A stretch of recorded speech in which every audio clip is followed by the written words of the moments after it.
Good morning. Thank you for watching Ami Shakil 5858. I'm Ahmed Birnam. I'm thankful to all news resources and my team. Following are the news which have been reported by American, Canadian, European, Australian, Asian, African channels, and of course by AFP, AP, and Reuters news agencies. Now the headlines. Reaction and analysis of the verdict which have been given to Mr. Donald Trump in hush money case. Mr. Trump said the people who orchestrated this case were sick people. Mr. Biden advised Hamas to accept Israeli peace proposal. That's the past. Elections in Mexico. Germany allowed Ukraine to use its weapons inside Russia. Ukraine signed security agreements with Norway and Sweden. Upcoming NATO conference will show support for Ukraine. Prisoner exchange between Russia and Ukraine. Mother of Michelle Obama passed away. Law of Vermont and the oil companies. Hot weather around the world. On the Wall Street, Dow Jones Industrials up, Nasdaq down, S&P 500 up. Now the news detail.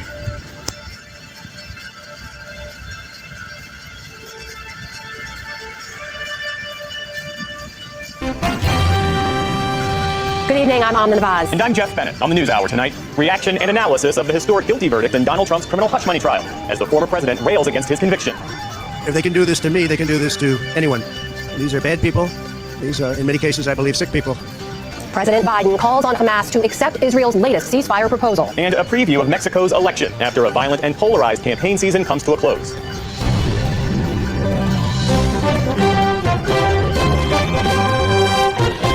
For public broadcasting and by contributions to your PBS station from viewers like you. Thank you. Welcome to the NewsHour. The fallout continued today after the historic conviction of Donald Trump on 34 criminal charges in New York City. The former president and the current president, Joe Biden, both spoke out about the verdict as the two men gear up for a rematch in November. And as Lisa Desjardins reports, the Republican Party was quick to line up behind its presumptive nominee. This is a scam. There's a rigged trial. From former President Donald Trump, a 33-minute speech of defiance, one day after being convicted of 34 felony charges of falsifying business records. We shouldn't have been in that venue. We shouldn't have had that judge. At Trump Tower, the Republican repeated grievances against the judge and district attorney involved in the case, and he pushed at the boundaries of a gag order still in effect by blasting his former attorney and fixer, Michael Cohen, though not by name. He's a sleazebag. Everybody knows that. The presumptive Republican presidential nominee asserted his case was treated differently than any other, and he once again blamed the Biden administration, though with no direct evidence and without acknowledging his own team helped select the New York jury that unanimously convicted him. President Biden reacted to the verdict, saying no one is above the law. It's reckless. It's dangerous. It's irresponsible for anyone to say this was rigged just because they don't like the verdict. As Trump plans his appeal, his base spoke in dollars. His campaign said they raised nearly $35 million in the... Reporting as always. Thank you so much. Thank you.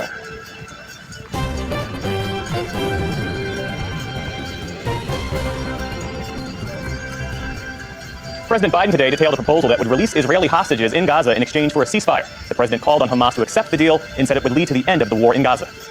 It's time to begin this new stage. For the hostages to come home, for Israel to be secure, for the suffering to stop. It's time for this war to end, for the day after to begin. Our foreign affairs correspondent, Nick Schifrin, is following this, and he joins us now. So, Nick, what's in this latest proposal? This is an Israeli proposal, Jeff, that President Biden unveiled for the first time in a speech today, and it's split into three phases. Phase one would last see it through. And as for Netanyahu, well, he'll have his say in Washington soon. He's been invited to give a joint statement to Congress in the coming days. That's right. Nick Schifrin, our thanks to you for that great reporting. Thank you. Thank you.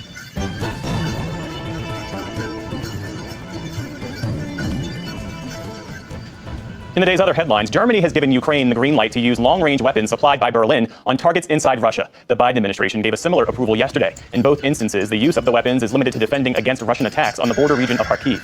Meantime, Ukrainian President Volodymyr Zelensky was in Stockholm today, concluding long-term security agreements with Sweden and Norway. Kyiv has now signed such deals with 15 Western nations. And Secretary of State Antony Blinken today said the upcoming NATO summit in July will bring more Western support, as well as a path to membership in the alliance. And our purpose now is to put in place the bridge to bring Ukraine closer to, and then ultimately into NATO. And as I've said, it's a bridge that I think you'll see emerge at the summit. That's both very strong, very well lit. Against the backdrop of diplomacy, there was a moment of relief on the front lines today as Russia and Ukraine took part in a prisoner exchange. 75 Russians and 75 Ukrainians were involved in the swap, the first since February. And a passing of note tonight, Marion Robinson, mother of former First Lady Michelle Obama, has passed away, according to the family. She was a fixture in the Obama White House, having moved from Chicago to Washington with the Obamas to help with her young granddaughters. The family said in a statement, quote, "She passed peacefully this morning, and right now none of us are quite sure how exactly we'll move on without her." Marion Robinson was 86 years old. Senator Joe Manchin of West Virginia has registered as an independent. The longtime Democrat has long flirted with leaving a party he thinks is far too liberal. In a video statement today, Manchin cited his dedication to putting country before party as a reason for the switch. My commitment to my great country has been doing everything I can to make sure that we can survive as a representative form of democracy, a government that we have that the people are in control of, not the party systems. And today, for me to be able to fulfill that, I have changed my registration to being a no-party affiliation independent. Manchin said in November he would not seek re-election, but the move today raises fresh questions about his future political aspirations. A Manchin spokesperson tells the NewsHour he'll continue to caucus with Democrats in the Senate. The Texas Supreme Court has rejected a challenge to that state's strict abortion ban. More than 20 women with serious pregnancy complications had filed a lawsuit seeking clarity on cases when a mother's life is in danger. In its decision, the court wrote that the procedure is permitted if the mother has a, quote, life-threatening physical condition that places her at risk of death or serious physical impairment, but refused to specify further. Critics say the confusion means that most doctors won't risk performing an abortion. They face fines and even jail time if they do. Vermont has become the first state to require oil companies to pay for damage caused by climate change. It comes after widespread flooding soaked Vermont's capital and nearby areas last summer. The new law would assess the impacts of climate change on matters like public health and economic development, calculate the total climate change-related cost to Vermonters from 1995 to the end of this year, and use awarded funds to improve drainage, railway, and roadway infrastructure. Maryland, Massachusetts, and New York are all considering similar legislation. On Wall Street today, stocks ended the month on solid footing after a measure of inflation came in as expected. The Dow Jones Industrial Average jumped more than 570 points to close at 38,686. The Nasdaq ended mostly flat at 16,735. The S&P 500 added 42 points. And the Kansas City Chiefs visited the White House today to celebrate their second straight Super Bowl win. President Biden briefly donned a Chiefs helmet as he congratulated the team on the South Lawn, saying that he likes the idea of winning back-to-back. He then turned around to shake the team members' hands, including star players Patrick Mahomes and Travis Kelce. Kelce's girlfriend, music superstar Taylor Swift, did not make an appearance. Still to come on the NewsHour, as a deadly heat wave grips much of India, a look at why temperatures are reaching record highs. And David Brooks and Jonathan Capehart break down the latest political headlines. This is the PBS NewsHour from WETA Studios in Washington, WETA Studios in Washington, and in the West from the Walter Cronkite School of Journalism at Arizona State University. Right now, India is one of the hottest places on the planet, and much of this past month has been brutal. But South Asia is hardly the only place suffering extreme heat. It's still May, and temperatures are already abnormally high in some parts of the U.S., Mexico, and elsewhere. William Brangham has the latest.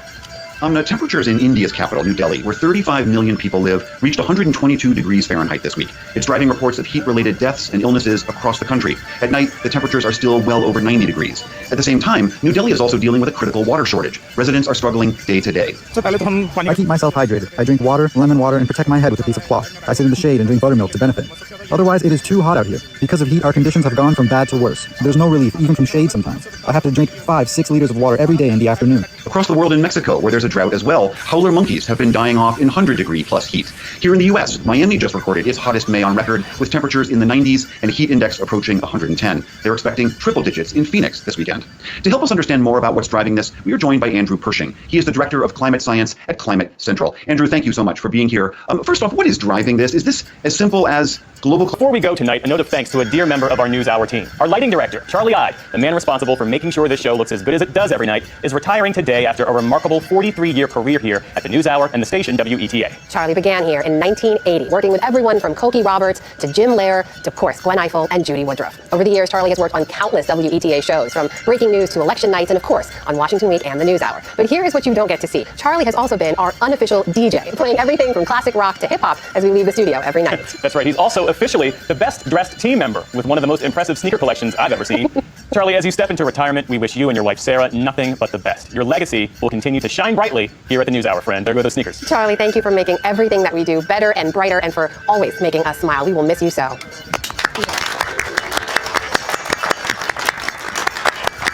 We're going to miss you, Charlie. And that is the NewsHour for tonight. I'm Jeff Bennett. And I'm Amanda Vaz. On behalf of the entire NewsHour team. On this Friday night, one of Canada's most notorious murderers dies in hospital. I think it's going to leave a lot of unanswered questions. The reaction to serial killer Robert Pickton's death. Canada's economy grows slightly. What's behind the spike and what this could mean for interest rates. Nuclear waste management, the Fed's answer to disposing tons of radioactive waste. And Edmontonians spreading Oilers fever in Dallas. It's going to be awesome when all got our jerseys are ready to cheer tonight. The team's goal is to stay alive well beyond Game 5. Global National with Foreign Answer. Good evening to you. Thanks for joining us. We begin tonight with breaking news. One of Canada's most notorious serial killers, Robert Pickton, has died. Correctional Service Canada says the 74-year-old died in hospital after being attacked by another inmate at a Quebec prison earlier this month. Pickton was convicted of 6 counts of second-degree murder and sentenced to life in prison in 2007 after being charged with the murders of 26 women. It's over for me and for my family. It's over for my family is at peace now. My sisters and my brother, and Georgina would be really proud of them today. It's a major development in this case. I'm sure it brings a lot of mixed emotions for the families of Picton's victims. Hopefully for some it will bring closure, and for others I think it's going to leave a lot of unanswered questions. The remains or DNA of 33 women, many of whom were Indigenous and taken away from Vancouver's downtown east side, were found on his pig farm outside the city. He bragged to undercover police of killing 49 women. Correctional Service Canada says victims' families have been notified. Advocates say they'll continue to work to block the RCMP's bid to dispose of 14,000 pieces of evidence linked to the case. The hearing for that application is scheduled for June 26th at BC Supreme Court. Former U.S. President Donald Trump says he will appeal his conviction a day after a New York jury found him guilty of all 34 felony charges in his hush money trial. This morning, he delivered a familiar speech filled with false claims. As Jackson Prosco reports, it's still unclear whether the conviction will help or hinder Trump's 2024 election campaign. Wearing the fresh stain of 34 felony convictions, Donald Trump showed no sign of being faces any jail time. Farah? Jackson Prosco in New York. Thank you, Jackson. U.S. President Joe Biden has presented Israel's new three-phase plan for a ceasefire and release of Hamas hostages. He says the first phase would last 6 weeks and it would involve a full ceasefire. It would also include a withdrawal of Israeli forces from Gaza, and in return, Hamas would release some hostages. It's time for this war to end, for the day after to begin. Biden says in the second phase, both sides would negotiate a permanent end to hostilities, and phase 3 would include a major reconstruction plan for Gaza. Biden says Hamas is no longer capable of carrying out another large-scale attack on Israel. Hamas says it views the proposal positively. A synagogue in Vancouver was the target of an attack that police say is being investigated as a possible hate crime. Police believe an accelerant was used to set fire to the front of the building last night. They suspect it was intentionally set. There were people inside at the time. Thankfully, the fire didn't cause significant property damage or injuries, and it was put out by members of the synagogue before it could spread. Members of the Jewish community are calling it a deliberate act of hate and an attempt to intimidate the Jewish community. Police say extra officers have been positioned at several locations around the city, including synagogues and Jewish community centers. Russian ballistic missiles slammed into 3 sites in Ukraine, including an apartment block in Kharkiv, where at least 5 people were killed. Fighting has been raging near Ukraine's second largest city for 3 weeks since Russian troops crossed the border and opened a new front in the war. And Ukrainian President Volodymyr Zelensky is desperate for a new way to protect his people. He says Russian forces drop more than 3,000 bombs a month on his country. Today, NATO leaders debated removing restrictions on Ukraine using Western weapons on Russian soil. Crystal Commencing reports. Fire, destruction, and death. With scenes like this on repeat, Ukrainian allies are loosening restrictions, granting Ukraine for the first time the ability to use donated weapons to hit military targets inside Russia. Canada's position, we believe that that should be the case. NATO foreign ministers are not aligned on the issue. Italy opposes the idea, while the UK was one of the first to push for the change. Germany and the United States were the latest to grant approvals. Antony Blinken says the green light came directly from the president for limited short-range strikes on targets threatening Kharkiv. Going forward, we'll continue to do what we've been doing, which is, as necessary, adapt and adjust. Ukraine has been urging Western allies to Russian new munition supplies and more weapons as soldiers struggle to hold off advancing Russian troops.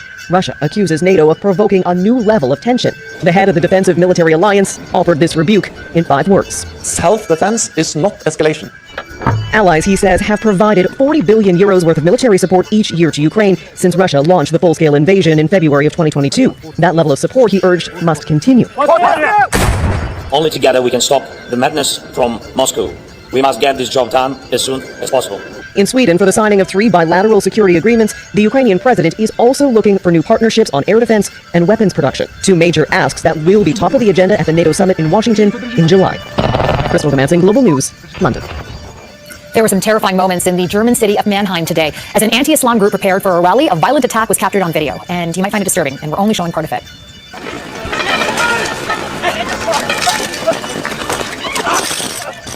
The group was setting up for an event to protest what it calls political Islam when a man began lunging at people with a knife. 6 people were injured, including an event organizer and a police officer who tried to stop the attack. Another officer shot and injured the suspect, who was taken to hospital. Police have not released the suspect's identity nor motive.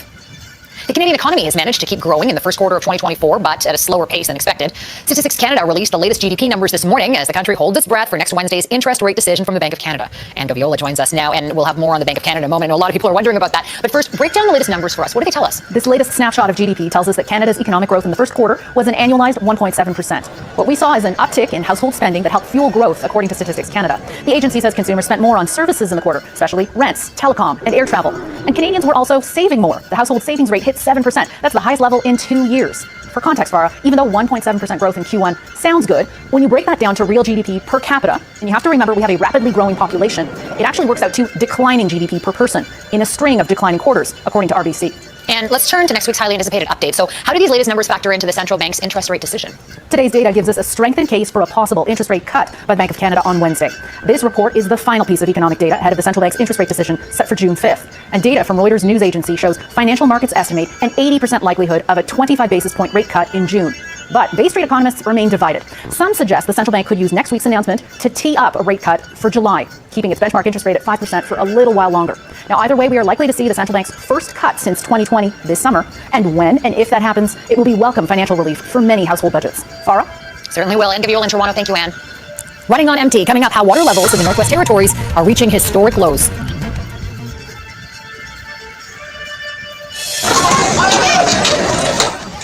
In Delhi, desperate residents clamored around a water tanker in the blazing sun to fill containers. The city's water supply has fallen to crisis levels as a heat wave continues to grip northern India. Temperatures in some areas are soaring above 50 degrees Celsius. Dozens of people have died over the last week.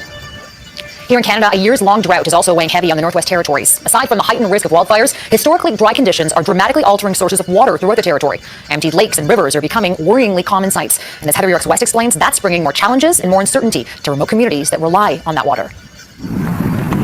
All is not right this summer in the Northwest Territories.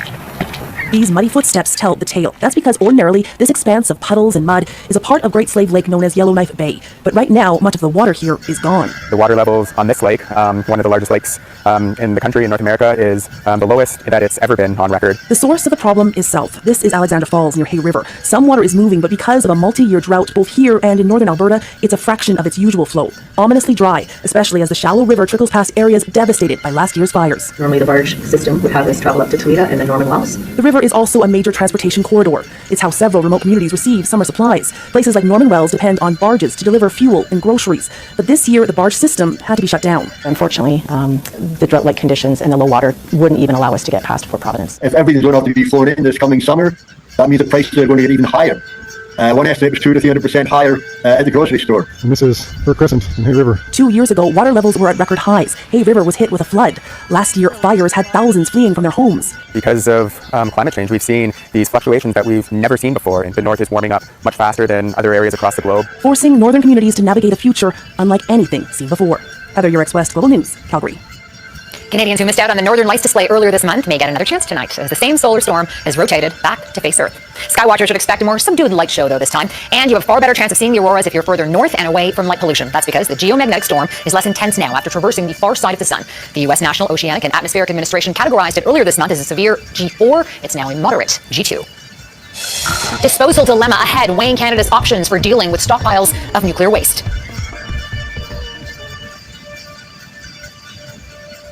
In the battle against climate change, expansion of nuclear energy is being considered an option. One of the drawbacks, what to do with all the spent fuel. Ever since Canada's first full-scale nuclear reactor went into service in 1968, it was understood that radioactive fuel would someday require permanent disposal. The Nuclear Waste Management Organization set this year as the deadline to find a permanent site. Now, it's no small task. There's enough spent fuel in this country to fill 9 NHL-sized hockey rinks up to the top of the boards. Eric Sorensen looks at how Canada's plans to dispose of its nuclear waste and where. Every year, millions of uranium pellets go into nuclear fuel bundles to produce energy for Canadians, and after a year or so are added to Canada's stockpile of highly radioactive waste, put in wet storage for up to 10 years, then transferred to dry storage, much of it in large concrete steel containers like these at Bruce Power on Lake Huron. But that's not a permanent solution for material that will be radioactive for hundreds of thousands of years.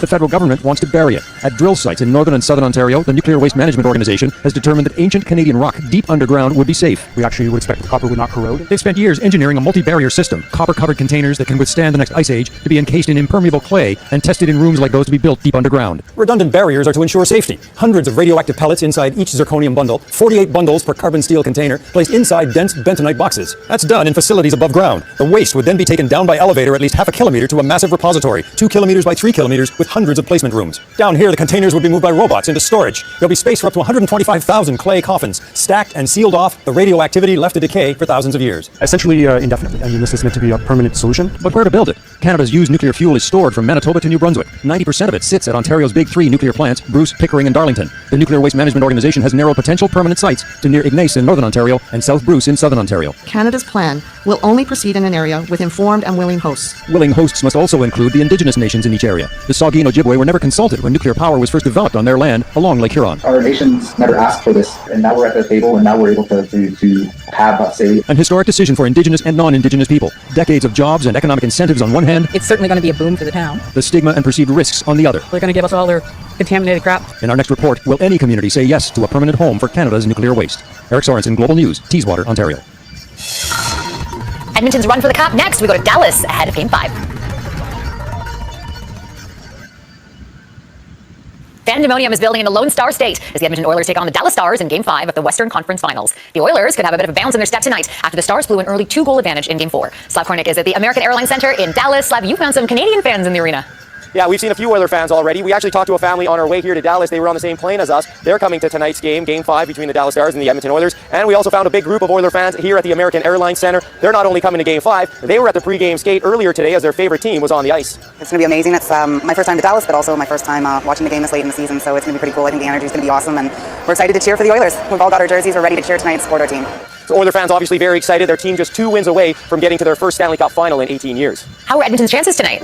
Well, the Oilers certainly feel their chances are very good, and momentum is on their side right now. They're coming off that big Game 4 win on Wednesday when they scored 5 unanswered goals to tie this series up. The Oilers have a lot of experience being in these situations as well. They were in the Western Conference Final just 2 years ago, and they made it to the second round last year. So the Oilers feel some of those experiences are benefiting them this time around in the Western Conference Final, and they'll look to show that again tonight here as the Oilers try to take a 3-2 series lead. Farah? Slav Kornick in Dallas, thank you.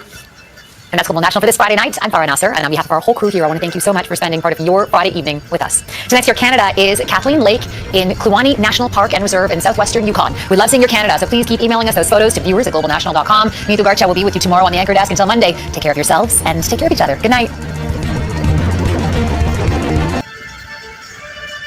Tonight, former President Trump lashing out the day after the historic verdict convicting him of 34 felonies. The Trump legal team vowing to appeal, questioning the fairness of the judge and jury. Mr. Trump claiming without evidence that the New York court acted in conjunction with the White House and the DOJ in a rigged trial. President Biden in his first comments calling the claims dangerous. But will it change the political landscape with the election rapidly approaching? Mr. Trump raking in campaign donations in the hours after the verdict. And what about voters as a nation makes sense of a historic moment? Our team coverage ahead. Also tonight, the new legal defeat for abortion in Texas. The state Supreme Court rejecting the latest challenge to one of the country's most restrictive abortion laws. President Biden urging Hamas to accept a new Israeli peace proposal, saying it's time for the war to end, why there is new optimism tonight. Just in, the sentence for Michelle Troconis, convicted of helping her boyfriend plot to kill his estranged wife. OJ prices are at record highs. What's driving them up? This is NBC Nightly News with Lester Holt.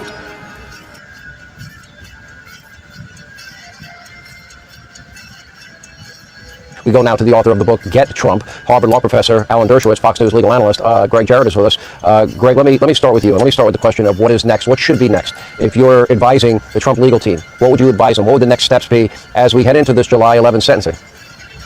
Well, I think you have to look to an appeal. And, higher court judges in New York, Sean, are just like Mershon. I mean, they're mini-me's. This is a liberal, politically driven club. They protect their own. So I'm not optimistic at the former president's chances to overturn the conviction, which means that Trump's only real relief is in the federal courts. But that's the proper venue anyway, because as Jonathan pointed out, most of the egregious violations by the judge, these were constitutional due process rights, for example, refusing to tell the defendant what this conspiracy crime was that we still don't know. That's a clear violation of the Sixth Amendment. And then, of course, telling the jury they can forget all about it. Unanimity. That is a bedrock constitutional right derived from the Sixth and Seventh Amendment. Judge Mershon made a mockery of that, as well as justice, with a multitude of reversible errors that are quite shocking, I think, to everyone. And it's not, it is the federal courts, not state courts, that they're the ones who tend to scrupulously guard our due process rights. So, there may be a dual track here. You've got to go through the state system. Maybe you'll get lucky and, some judges with a conscience who are schooled in the law will look at this and say, this is fundamentally wrong, we reverse. But I think in the end, it's going to be the federal courts, maybe even the Supreme Court, that corrects this incredible injustice. Yeah, let's get your take, Professor. And what would the next steps be for you if you were talking to President Trump's attorney? I would do something quite radical. I would move immediately for the sentencing to occur next week, not July 11th, so that you can get the appeal going. You can't appeal until there's a sentence. If the court refused to expedite the sentencing, I would try to take the case now immediately to the New York Court of Appeals, skipping the Intermediate Court of Appeals, which is a political court, Manhattan-based, Democrats largely. I would try to go right to the Court of Appeals and ask them for a decision within 30 days in order to get to the Supreme Court before the election. There's no reason to have the sentencing delayed until July 11th. The judge knows what he's going to do today. Professor, why would you have any confidence that Judge Mershon would expedite the sentencing? Because to me, I think the obvious thing to do if it was him would be to say, all right, you're released on your own recognizance pending appeal. I don't have faith he'll do that.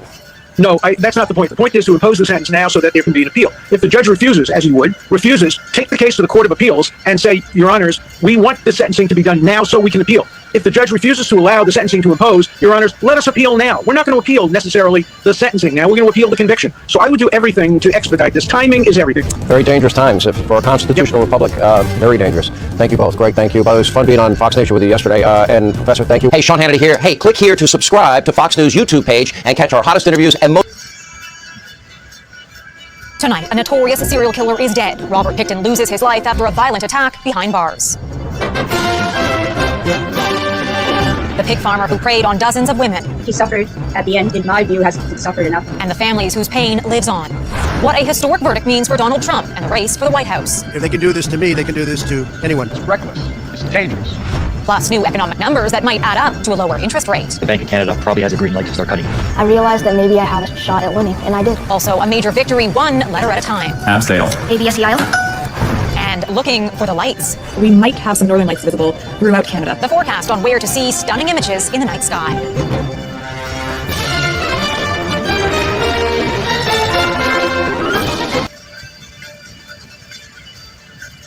It's reckless. It's dangerous. Tonight, President Joe Biden's rebuke of Donald Trump. It's irresponsible for anyone to say this was rigged just because they don't like the verdict. The president's forceful response is the former president lashes out and vows to fight. This can't be allowed to happen to other presidents. It should never be allowed to happen. What we're learning tonight about what's next for Trump. The CBS Evening News starts now.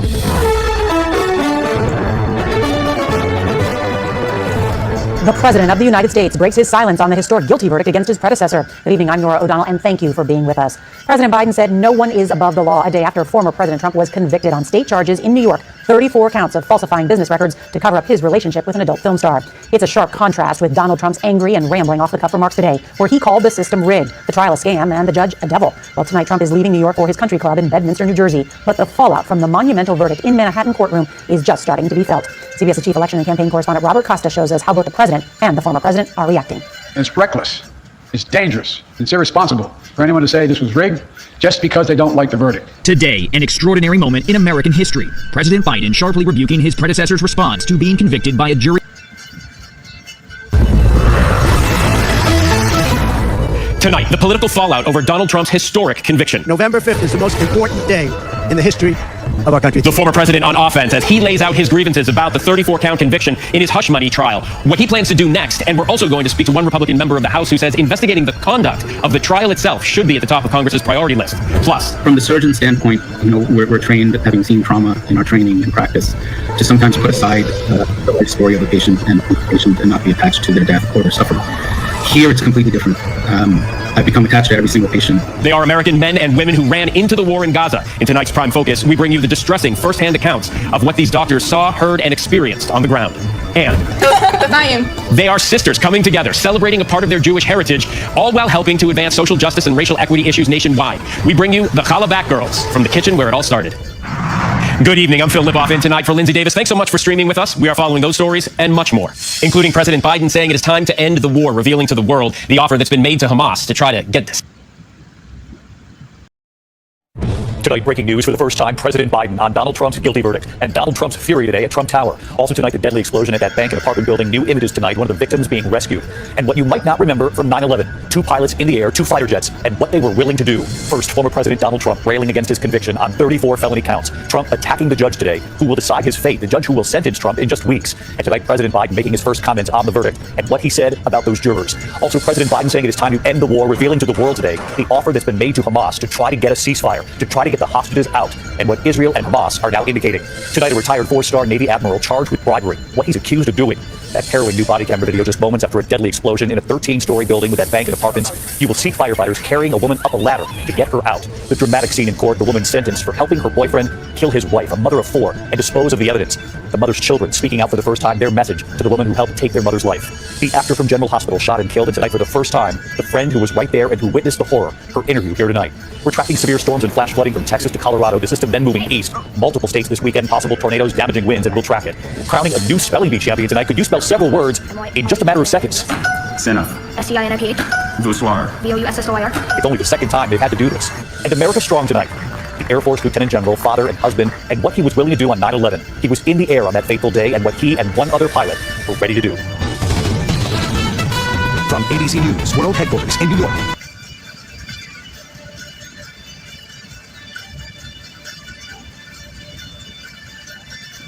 Every evening at the weekend, don't miss World Roundup, presented by Jean-Emile Jamin, for a better understanding of world events. Join me every weekend here on France 24 for World Roundup. Hello and welcome to Daybreak here on France 24. These are this morning's main news headlines. It's raising hopes of a possible halt to a war that's killed more than 36,000 Palestinians. Militant group Hamas says it's positively considering a ceasefire proposal announced by US President Joe Biden on Friday. 970 million voters, 8,300 candidates, and 52-degree heat. Following a marathon 6-week ballot, it's the final day of voting in India's general election. And as he vows to appeal the verdict in his hush money trial, Donald Trump's campaign claims there's been an outpouring of support for the former US president, with more than $50 million in donations being pledged in the 24 hours following the jury decision.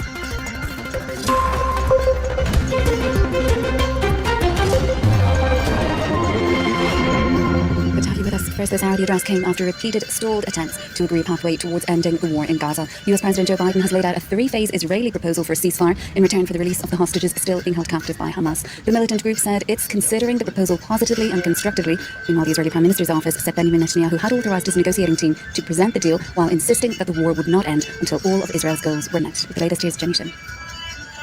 A comprehensive new deal on the table. In a surprise announcement, US President Joe Biden outlined a roadmap proposed by Israel to achieve a halt to the war in Gaza. The first phase of the 3-phase deal would last for 6 weeks.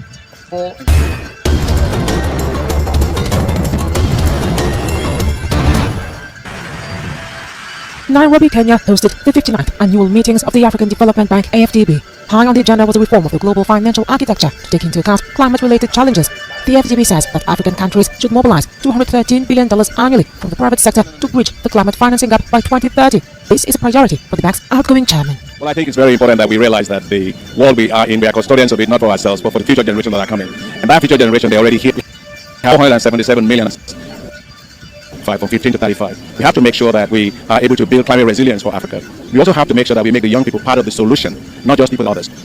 And that's why at the African Development Bank, we have a program that supports young people to set up business on climate adaptation, climate mitigation. We provide them financing to be able to do that. The FDB's highest decision-making organ urged its shareholders to deepen discussions on growing the bank's callable capital, a key condition for maintaining its AAA rating, which is essential for borrowing on the financial markets. Over 3,000 participants attended the event, which ended Friday. Senegal's new president, Bassirou Diomaye Faye, has said he would try to persuade the Malian junta, led by Colonel Assimi Goïta, to remain in ECOWAS. Faye said this during his visits to Bamako on Thursday, where he held talks with the Malian leader. The visits to Mali was the first leg of a journey that also took Faye to Burkina Faso, which, like Mali, is ruled by another military junta. We also discussed the question of ECOWAS. As you know, Mali is a member of the Alliance of Sahel States, and those who followed my trip to the various ECOWAS countries heard me preach this good word. I had a long exchange with the colonel, and I understood Mali's position, which, although rigid, is not totally inflexible. But we think that, at least from my point of view, we must continue to work with all the parties involved. We must not be discouraged. We must find happy ways to strengthen integration. Mali and its neighbors, Niger and Burkina Faso, all run by military juntas, announced in January they would leave ECOWAS, reversing decades of regional integration. Elected in March, Faye's recent election pledge was to bring the 3 countries back into the ECOWAS bloc. Morocco's Ayoub El Kaabi gifted his Greek club Olympiacos a historic win in Athens. On Wednesday, the Greek side celebrated becoming the first team from their country to win the European trophy. El Kaabi scored 4 minutes before the end of extra time, inflicting a second straight Europa Conference League final defeat on Fiorentina. Today we played a very good match. We made a promise to our supporters that we would make it today, and we did. It's a final, but alhamdulillah, in the second half of extra time, we scored a goal to win this trophy. I want to thank everyone. A lengthy VAR check followed El Kaabi's effort, but it survived a potential offside to settle an uneventful final. The Moroccan, who was named man of the match, is the top scorer in this year's UEFA Europa Conference League. Hello, thank you for watching this exclusive interview on African News. We're in Paris with Professor Rose Leakey. She's one of the 5 laureates of the L'Oréal UNESCO International Prize for Women in Science.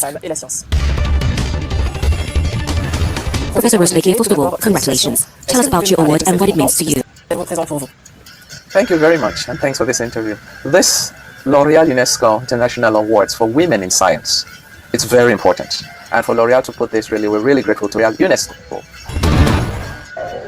Papua New Guinea's Prime Minister on Friday paid respect to the people killed in last week's devastating landslide. The survivors' war clay on their faces as an outward sign of mourning. James Marape told them that relief work is being sped up. Survivors have used spades and farming tools to retrieve bodies. We will do our utmost best to fast-track work and ensure relief work goes in. From report we've received on engineering and seismic reports, the earth is still moving. The place is still a little bit unstable. That is why work with machinery haven't moved in case it triggers another landslide. James Marape visited the disaster zone in Enga province in the country's remote north. His visit comes as uncertainty still shrouds the death toll, the government estimating over 2,000 dead, while local provincial councillors say the real figure is closer to 160.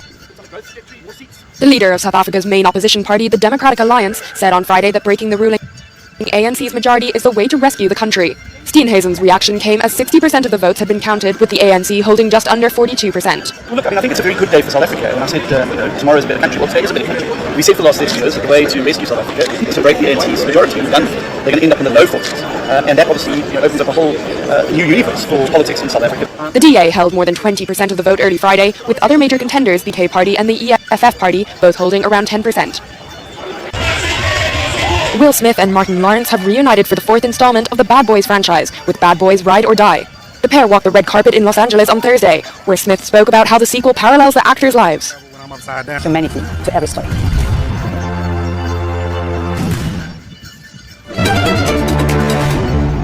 Here are the headline news this hour. China has accused the US of seeking to build an Asia-Pacific version of NATO to maintain its hegemony in the region. The comment comes after Pentagon Chief Lloyd Austin defended US interests and partnerships in the region amid tensions with China. He told Asia's top security conference his country is only secure if Asia is, and called the region its priority theater of operation, even as wars rage in Europe and the Middle East. This new convergence is about coming together and not splitting apart. It isn't about imposing one country's will. It's about summoning our sense of common purpose. It isn't about bullying or coercion. It's about the free choices of sovereign states. The curtains come down today on the world's largest electoral exercise. Voting is underway in India for the 7th and final phase. Prime Minister Narendra Modi's constituency also on the ballot as he seeks a record 3rd term in office. And US President Joe Biden has outlined what he says is Israel's proposal, which would lead to a permanent ceasefire in Gaza. The 3-phase plan put to Hamas involves a 6-week pause in fighting, the release of captives, humanitarian aid, and the withdrawal of Israeli troops from the enclave. It's a roadmap to an enduring ceasefire and the release of all hostages. And that is the latest from the CNN Newsroom.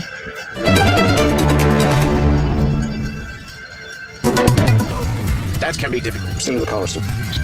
Austin starts Sunday, June 9 on ABC and ABC iView. Today, normal operations resuming at Perth Airport after a refuelling issue grounded flights. Also ahead, US President Joe Biden lays out a proposal for a ceasefire in Gaza as the United Nations warns far too little aid is reaching Gaza, leaving children starving. And a second ticket distribution site affected by a data breach with customer details potentially accessed. Hello, welcome to ABC News. I'm Ruby Cornish. A refuelling issue that brought Perth Airport to a standstill has been fixed, with normal operations set to resume. Dozens of domestic and international flights have been cancelled yesterday and this morning, with flow-on effects to airports across the country. Reporter Rebecca Trigger is live for us on the ground in Perth. Hi, Rebecca. What can you tell us? Yeah, hi. Well, there is some relief evident here at Perth International and Domestic Airport, where normal operations have begun to resume. Planes have been stuck on the tarmac here since last night, since the airport's refuelling system developed a problem with its pressure. It meant it could not refuel those bigger aircraft that, because the lines that are usually used from those sort of below-ground reservoirs were... Like there are some mixed messages there, but good to know the issue has been resolved. And sorry we didn't have that audio for you, Rebecca Trigger. Thank you so much for the updates, though, and for all your updates throughout the day. US President Joe Biden has endorsed an Israeli proposal for a ceasefire in Gaza, saying it's time for the war to end. It would start with a 6-week ceasefire, some hostage releases, and the withdrawal of Israeli forces from populated areas of Gaza, while negotiations for an enduring truce continue. Israel's Prime Minister Benjamin Netanyahu has confirmed he'd authorise a team to present the outline, but insisted the war would not end until all Israel's goals are achieved. Hamas says it's ready for a deal if Israel stops the war. Emily Gremens has more from Washington. This is an Israeli proposal conveyed to Hamas via Qatar, but the detail has actually come from the White House. US President Joe Biden outlined the roadmap. He said that it would involve a 6-week ceasefire as the first phase. During that there will be pressure from America, Israel's key ally, to get this deal done and try to bring this 8-month-old war to an end. Emily Gremens there. And meanwhile, the United Nations has renewed its appeal for aid to flow into Gaza, saying 4 in 5 children are going without food for days at a time. Medical evacuations have also stopped, despite a growing list of Palestinians, including children in need of urgent transport. A warning this report contains distressing images. 10-year-old Lama has a gaping hole in her leg that needs urgent crossing or any medical evacuations. Alison Horn, ABC News, Jerusalem. Donald Trump is vowing to appeal against his historic criminal conviction. That's after he was found guilty on all 34 counts of falsifying business records. North America correspondent Carrington Clark reports from outside Trump Tower in New York. Donald Trump knows that he still has the world's attention. What actually plays out remains to be seen, but it appears that some sort of restriction on Donald Trump's freedom may be in the offering. Carrington Clark there. Germany has joined the United States in allowing Ukraine to use their weapons to target Russian military targets. The move comes at a critical time for Ukraine, which has come under heavy bombardment in the country's northeast. Sleeping residents wake to a Russian missile in the dead of the night. It's a terrible situation because Russian aggressors have hit a residential building. Russia, Ukraine can strike. But as Moscow's forces edge closer, those defending their city will take whatever they can get. Catherine Diss, ABC News. A large gas explosion has destroyed a townhouse in Sydney's west this afternoon. Emergency crews were called to a street in Wayland just before 1 o'clock after reports of a loud explosion heard by residents in surrounding streets. Firefighters rescued 2 people from the collapsed home, a woman in her 60s and a woman in her 70s who uses a wheelchair. A search and rescue operation is underway to determine if anyone else is trapped in the rubble. Ticketek Australia says the names, dates of birth and email addresses of some of its customers may have been accessed in a data breach. In a statement, it says the information was stored on a cloud-based platform hosted by a reputable global third party. The company says it had secure encryption methods in place for customer passwords, and no customer accounts or payment details have been compromised in the breach. Shadow Cabinet Minister Dan Tehan says the increased prevalence of data breaches indicates a need for updated cybersecurity laws. We have to keep making sure that our laws evolve as these data breaches continue to take place. Now, obviously, we need the government working with these companies to help and support them, but also these companies owe it to the Australian people that they're doing everything they can to keep their data safe. Now, if that requires us looking at steeper penalties so that they undertake that responsibility seriously, then yes, we should look at that. Cybersecurity expert Brett Callows says little is known about those involved in the data breach. Both Ticketmaster and Ticketek have blamed the incident on a third-party company, and a third-party company that is very likely used by Ticketmaster and possibly Ticketek has disclosed it had an incident of some description. The hackers claim that they asked $20 million from Ticketmaster, and as Ticketmaster presumably refused to pay that, they are now selling the data for $500,000 USD. We don't know for sure that these incidents are related, but on the balance of probabilities, they likely are. In fact, I would say it's highly likely. A residential rehabilitation centre near Esperance in southern WA is helping addicts turn their lives around. But as regional WA records the highest average methamphetamine use in the country, advocates say more rehab facilities are desperately needed. The world is looking brighter for Jonathan Bolwell. I see all the colours around everywhere. It's not great. I feel happy. The 30-year-old tried methamphetamines when he was 20 and working at the facility. She encourages others to seek help. This is life or death, and if you really want life, you should really take it. But to make that choice a possibility for a growing number of addicts, more funding is needed for services like this one. Hayden Smith, ABC News, Esperance. Marsupial lions, Tasmanian tigers and giant koalas are just some of the animals that roamed through central Queensland thousands of years ago. Their remains could hold the key to better understanding climate change. Tiny fossils painting a prehistoric picture. The Capricorn Caves were once part of a barrier reef, but over 400 million years it transformed to a cloudy day in Canberra, the chance of showers in Melbourne and Hobart, mostly sunny in Adelaide, possible showers for Perth, and sunny in Darwin with a top of 32 degrees. And before we go, the 4 members of the iconic Swedish pop group ABBA have reunited to receive a prestigious Swedish knighthood. Bjorn, Anna-Frid, Agnetha and Benny, who are in their 70s now, have finally been recognised for their musical contribution to Sweden and international culture. The ceremony took place in Stockholm. And that's the latest from ABC News for now. Remember, you can keep up to date at news.abc.net.au and, of course, on ABC iView. I'm Ruby Cornish. Stay with us. Close of Business is up next. Thank you for watching and privilege of your time. This is Amir Shakil 5858. I am Amir Goodman. Have a good life.